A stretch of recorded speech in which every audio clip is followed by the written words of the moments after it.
అందరికీ నమస్తే అండి. ఈరోజు నేను చెప్పబోయే అంశం కర్మఫలం. గంగా స్నానం చేస్తున్న ఋషికి ఒక సందేహం వచ్చింది. పాప ప్రక్షాళన కోసం కోట్ల మంది నదీ స్నానాలు చేస్తున్నారు.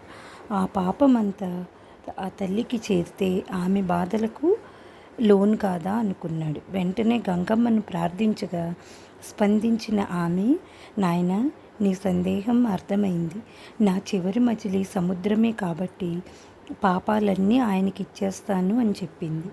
ఋషి సందేహ నివృత్తి కోసం సాగరుణ్ణి ప్రశ్నించాడు.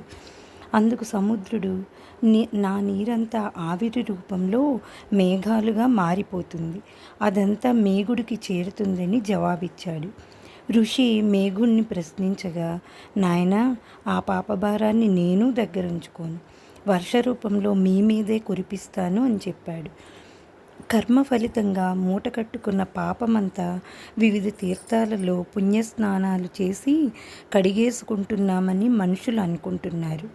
నిజానికి వారి కర్మ ఫలితాలు తిరిగి తిరిగి వారి దగ్గరకే చేరుకుంటాయని గ్రహించాడు ఋషి.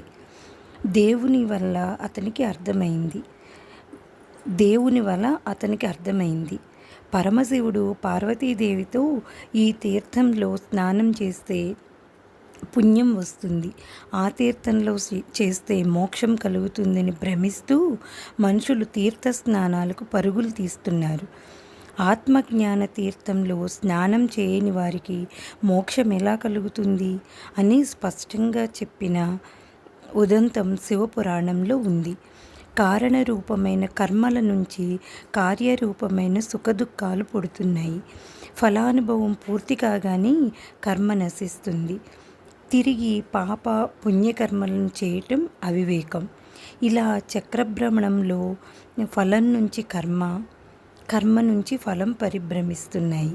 ఈ బంధనాల నుంచి విముక్తి ఎప్పుడు అంటే భగవన్నామ స్మరణ, పూజ వంటి వాటిని త్రికరణ శుద్ధిగా ఆచరించినప్పుడు అనేది పురాణ వ్యాఖ్య.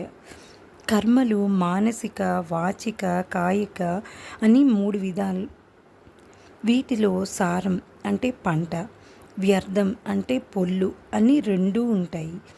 సారమైనది సుఖాన్ని, వ్యర్థమైనది దుఃఖాన్ని కలిగిస్తుంది. కర్మ ఫలితం ఎవరైనా అనుభవించాల్సిందే. కృష్ణ భగవానుని రుక్మిణి, స్వామి, దేవకీదేవిని 14 ఏళ్ళు చెరసాలలోని ఎందుకు ఉండనిచ్చారు? మీరు తలుచుకుంటే కంసుణ్ణి వధించి తల్లిని బయటికి తీసుకురాలేరా అని అడిగింది. అందుకు కృష్ణుడు, కర్మను తప్పించటం నాకు సాధ్యం కాదు. రామావతారంలో ఆమె కైకేయిగా నా తల్లి నుంచి నన్ను 14 ఏళ్ళు దూరం చేసింది. ఆ కర్మ ఆమె ఇప్పుడు అనుభవించిందని సమాధానం ఇచ్చాడు. మనుషులు తెలుసుకోవాల్సింది ఏంటంటే, చిత్తశుద్ధి లేని శివపూజలు, తీర్థస్నానాలు ఫలితమివ్వవు. నిస్సహాయులకు సహాయపడని శరీరం, బుద్ధి, మనస్సు వ్యర్థం. ఎవరు చేసిన కర్మ వారు అనుభవించాలి. అది మంచి అయితే మంచి, చెడు అయితే చెడు. భారత రామాయణ